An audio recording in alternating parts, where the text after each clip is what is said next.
Hi guys, this is Martin, aka MartinTheVlogger, and this channel is everything about riding, fun and petrol headward. And today it is also about a very quick bonus video.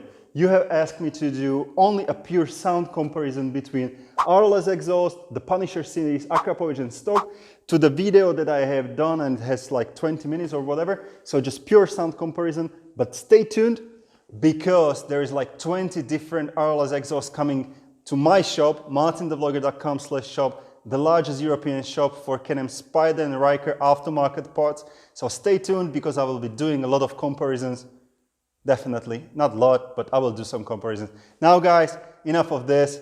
Let's get started and let's hear those exhausts.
Hopefully you like this quick comparison. In case you are not a subscriber, subscribe to my channel, have the notifications on, and most importantly, remember, get yourself an exhaust that you really like, and always have fun.